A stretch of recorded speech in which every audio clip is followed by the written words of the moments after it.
الحمدللہ وکفا والصلاة والسلام علی من لا نبی بعد اما بعد معزز و محترم ناظرین حضرات، الحمدللہ کچھ عرصے سے ہم نے اسلام کے معتقدات اور مسلمات پر بے دین ملحدین دین بیزار حضرات کے اعتراضات کے شبہات کے جوابات عقلی یا انہی کے مسلمات کی روشنی میں دینے کا سلسلہ شروع کیا ہوا ہے۔ آج کا جو ہمارا عنوان ہے وہ عذاب قبر کا ہے، اور عذاب قبر کے متعلق جدید جو ہم الحاد کہتے ہیں جسے، یا جدید پڑھے لکھے لوگ جسے ہم کہتے ہیں، ان کے چند موٹے موٹے عقلی اعتراضات ہیں جن کی ہم مختصر وضاحت کرنا چاہیں گے۔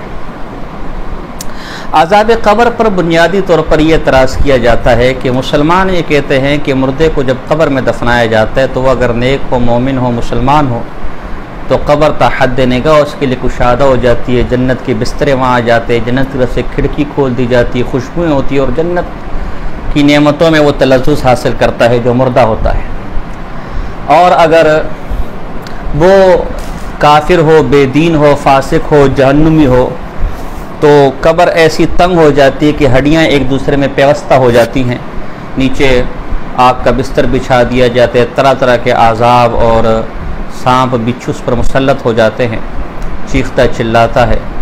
جبکہ ہم قبر کو کھودتے ہیں تو قبر میں تو ہمیں کچھ نظر نہیں آتا، اور عقل بھی اس کو تسلیم کرنے کو تیار نہیں کہ قبر جو معمولی سا گڑھ ہے وہ تحد نکاح کھل جائے، کھلتا تو ہمیں نظر آتا۔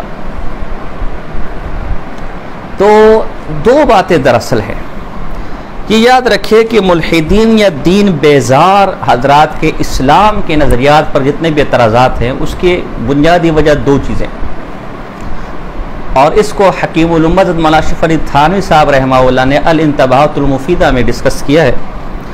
ایک کہ وہ چیز ہمیں نظر نہیں آتی، اور نمبر دو ہماری عقل میں نہیں آتی۔ حالانکہ نظر نہ آنا بھی کسی شے کے نہ ہونے کی دلیل نہیں ہے، اور عقل میں نہ آنا بھی کسی شے کے نہ ہونے کی دلیل نہیں ہے۔ دیکھیں، آج سے پہلے جب جہاز ایجاد نہیں ہوئے تھے تو کیا کسی دیہاتی جس نے ساری زندگی گھوڑے اور گدھے اور گائے بیل پر سواری کی ہے ساری زندگی، اگر آپ اسے کہتے، یا آج کل کے دور میں بھی افریقہ کے جنگلات میں جنہوں نے کچھ بھی نہیں دیکھا، ان کو آپ جا کر کہیں کہ وہی ایک ایسی سواری آئی ہے جو بہت بڑا، جس پہ ایک ساتھ 1500-1600 لوگ بیٹھ سکتے ہیں اور وہ ہوا کے اوپر چلتا ہے، یا ایک ایسی تیز رفتار ٹرین ہے جو کئی ہزار لوگوں کو اپنے اندر سمو کر منٹوں میں سفر طے کر لیتی ہے، تو کیا وہ اس پر یقین کریں گے؟ کبھی بھی نہیں۔ وہ کہیں گے ہماری عقل میں نہیں آتی، ہم نے ساری زندگی گدھے گھوڑے چرائے، ہماری عقل میں تو نہیں آتی۔ تو کیا ان کے عقل میں نہ آنا یہ اس شے کے نہ ہونے کی دلیل بن سکتا ہے؟ حقیقت یہ ہے، اگر آپ کو میں ایک عجیب بات بتاؤں، کہ انسان کے ارد گرد جتنی بھی چیزیں ہیں ان میں سے بھی کوئی چیز عقل میں نہ آنے والی ہے، لیکن چونکہ اس کا مشاہدہ بار بار ہمیں ہوتا ہے، ممارست اس کے ساتھ ہے، انسیت اس کے ساتھ ہے، تبھی ان کے عقل میں نہ آنے کا شبہ نہیں ہوتا۔ مثلا اس وقت آپ میری زبان کو دیکھ لیں، یہ زبان بول رہی ہے، دنیا کے سارے سائنسدان الٹے لٹک گئے، لیکن وہ کوئی ایسا آلہ ایجاد نہیں کر سکی جو خود بخود الفاظ کا ذخیرہ ایجاد کر کے اور اپنی مرضی سے اظہار معافی ضمیر کرے۔ اب اندر نہ کوئی سپیکر ہے، نہ کوئی تار ہے، نہ کوئی بجلی، اور میں بول رہا ہوں، عقل اس کو تصور کرنے کو تیار نہیں۔ ہمارے ہاں کرین ہے، کرین کے ذریعے سے مٹی اٹھائی جاتی ہے، ڈالی جاتی ہے، اس کرین کے اندر کئی ہائیڈرولک بریکس لگی ہوتی ہیں، کئی ہائیڈرولکس دیگر چیزیں ہوتی ہیں، اس کے ایک ڈرائیور ہوتا ہے، بریکس ہوتی ہیں، ان بریکس کو کھینچنا ہے، اٹھانا ہے۔ لیکن آپ میرے ہاتھ دیکھیں، کہیں بھی کس طرح بھی میں اس کو موڑوں، نہ اس میں کوئی ہائیڈرولک بریک لگی ہوئی ہے، نہ کوئی اس میں کوئی پیٹرول ہے، کوئی ڈیزل ہے، نہ کوئی ڈرائیور پیچھے بیٹھا ہوا ہے، تو اصولاً عقل میں یہ چیز نہیں آنی چاہیے۔ آپ اتنے بڑے سورج کو دیکھ لیں، آپ میری آنکھوں کو دیکھ لیں، یہ پلکیں بار بار ہل رہی ہیں، بند ہو رہی ہے، ہل رہی ہے، بند ہو رہی ہیں۔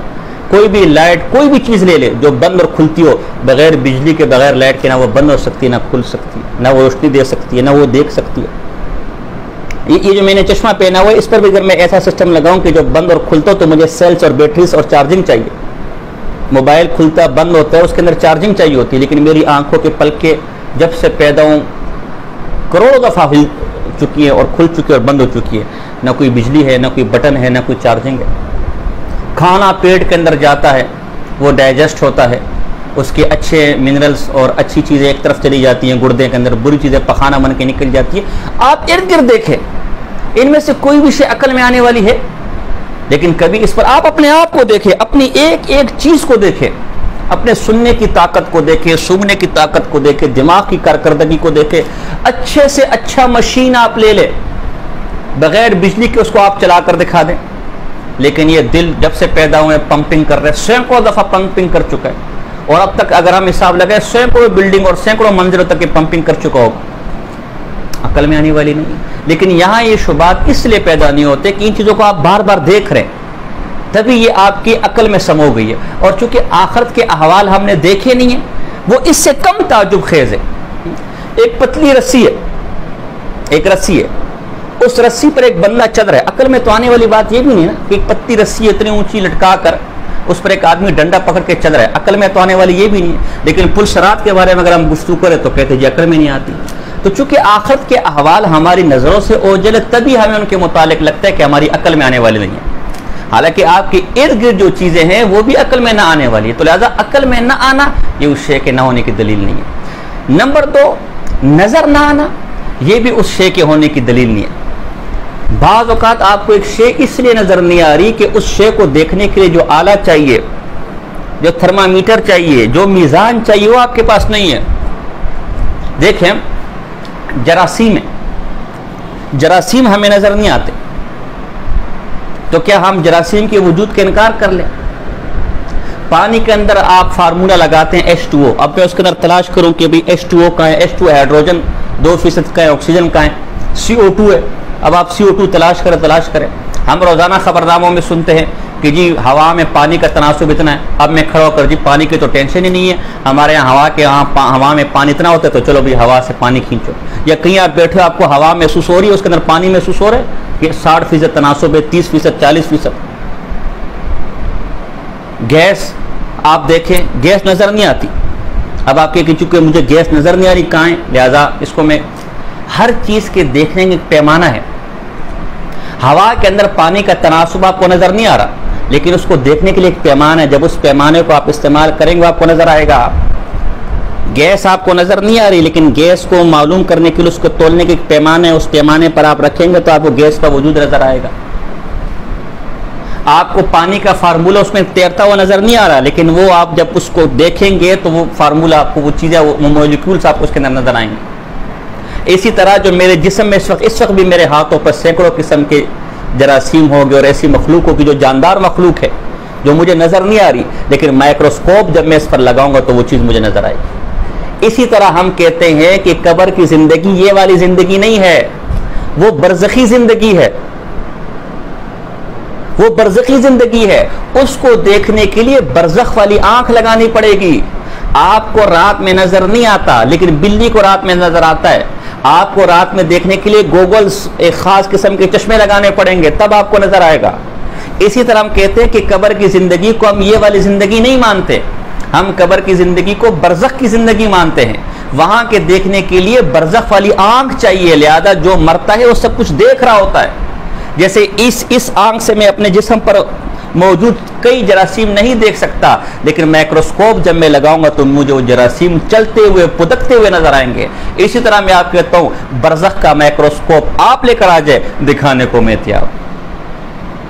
یہ کہنا کہ نظر نہیں آتا یہ نہ ہونے کی دلیل نہیں. مردہ پڑا ہوا ہے جی، اگر اس کو تکلیف ہوتی تو وہ ہلتا ڈلتا. اور بھائی آپ کے ساتھ ایک بندہ لیٹا ہوا ہے، خواہ میں وہ جنگلوں میں بھی گھوم رہا ہے، خواہ میں وہ قتل بھی ہو جاتا ہے، خواہ میں وہ قتل بھی کر دیتا ہے، بعض اوقات خواہ میں اس کو غسل بھی اس پر واجب ہو جاتا ہے. اب وہ اندر کئی چیزیں اس کی چل رہی ہیں، لیکن آپ کے سامنے بے سود پڑا ہوا ہے، آپ کے سامنے سونے والا ہے. تو اگر ایک مردے کو قبر میں تکلیف ہو رہی ہو یا قبر میں تلذذ حاصل ہو رہا ہو اور آپ کو محسوس نہ ہو رہا، تو آپ کو اپنے بغل میں زندہ سویا ہوا وہ خواب میں کیا کچھ دیکھ رہا آپ کو محسوس نہیں ہو رہا، تو قبر میں جو بندہ جو برزخ کی زندگی میں چلا گیا اگر وہ محسوس نہ ہو تو یہ اس کے نہ ہونے کی دلیل تو نہیں ہے. ورنہ سوتے ہوئے جو بندہ خواب دیکھ رہے خوابوں کا انکار کرے، خیالات کا انکار کرے، اور یہ بدیہات کا انکار ہے. جی اچھا یہ بتائیں کہ اگر اس مردے کو کوئی جانور کھا گیا ہے جی، تو اگر اس کو عذاب ہو رہا ہے تو جانور کے پیٹ میں تو آگ لگنی چاہیے. مچھلی کھا گئی، سمندر میں چلا گیا، شیر کھا گیا اور ہو وہ کافر، تو اس کے پیٹ میں تو آگ لگی ہونی چاہیے، اس کو تو اچھلنا چاہیے، اس لیے کہ اس کا پیٹ اس کے لیے قبر اور برزخ بن گیا. اور بھائی صاحب اللہ کے لیے کیا مشکل ہے کہ جس جانور نے اس کو کھایا ہے اس کے پیٹ میں جو بندہ موجود ہے وہ آگ میں جل رہا ہو لیکن جانور کو محسوس نہ ہو رہا ہو. مثال، آپ کے پیٹ میں کیڑے پیدا ہو جاتے ہیں، سر میں جوئیں پیدا ہو جاتی ہیں، کورونا وائرس لگا جس سے آپ کی موت واقع ہو گئی، لیکن اس پیٹ کے کیڑوں کو مارنے کے لیے آپ دوائی کھاتے ہیں. اب ان پیٹ کے کیڑوں پر سر کی جوئیں بھگانے کے لیے دوائی ڈالتے ہیں. اب اس سر کی جوؤں پر تو ایک عذاب آیا ہوا ہے، وہ تڑپ تڑپ کے مر رہے ہیں، وہ کپ کپا رہے ہیں، ان پر ایک عذاب ایک مصیبت ہے، وہ پھدک رہے ہیں اور مر رہے ہیں، لیکن آپ کو کوئی تکلیف نہیں، آپ کا پیٹ تو بالکل ٹھیک ٹھاک ہے. حالانکہ اندر کیڑوں پر ایک عذاب ایک قیامت بپا ہے. وہ جو وائرس کورونا جو آپ کے جان کے در پہ تھا، آپ نے ویکسین لگائی، آپ کو تو کچھ نہیں ہے، لیکن جو جراثیم اندر کورونا کا ہے، جو جرثومہ اندر کورونا کا ہے، اس کے اوپر ایک قیامت برپا ہے، وہ تو رل رل کے مر رہا ہے. تو آپ کے اندر ایسی مخلوقات ہے کہ جس کے لیے آپ دوائی استعمال کرتے ہیں، ایسے بیکٹیریاز ہیں جس کے لیے آپ دوائی استعمال کرتے ہیں، وہ تو اندر مر رہے ہیں، وہ تو اندر تڑپ رہے ہیں، لیکن آپ کو کچھ محسوس نہیں ہو رہا، آپ کو کچھ نہیں ہو رہا. تو اللہ کے لیے کیا مشکل ہے کہ جس جانور کے پیٹ میں وہ مردہ ہے اس پر تو عذاب ہو، اس کو تو تکلیف ہو، لیکن جانور کو کوئی محسوس نہ ہو رہا. آج اگر دنیا والے ایسی دوائیاں تیار کر سکتے ہیں کہ بندہ بے سود پڑا ہوا ہے اور ایسی دوائی استعمال کر رہا ہے کہ اس کا جسم کٹا ہوا پڑا ہے، آپریشن ہو رہا ہے، لیکن باقی جسم کو کچھ بھی نہیں ہو رہا، زندہ ہے اور وہ کٹا ہوا ہے، کچھ بھی محسوس نہیں ہو رہا. وہ دوائیاں کھا رہے ہیں، اندر کے جراثیم مر رہے ہیں، لیکن اس آدمی کو کچھ محسوس نہیں ہو رہا. تو اللہ جس کو ہم قدرتوں والا اللہ کہتے ہیں، جس کو ہم خالق اور مالک کہتے ہیں، جس کے بارے میں ہم کہتے ہیں اس کی طاقت جیسی طاقت کسی کی نہیں ہو سکتی، اگر اس کو وہ اگر کسی کے پیٹ میں کسی کو عذاب دے اور جس کے پیٹ میں عذاب دے رہے اسے کچھ محسوس نہ ہو تو اس کی قدرت سے کیا چیز بعید ہے. اس لیے یہ خواہ مخواہ کے ڈھکوسلے ہیں، خواہ مخواہ کی باتیں ہیں. اللہ پاک سے دعا ہے کہ اللہ پاک ان حضرات کو عقل دے، ہدایت دے، اور اللہ ہمیں اس دین متین پر استقامت دے اور قائم و دائم رکھے. وما علینا الا البلاغ المبین.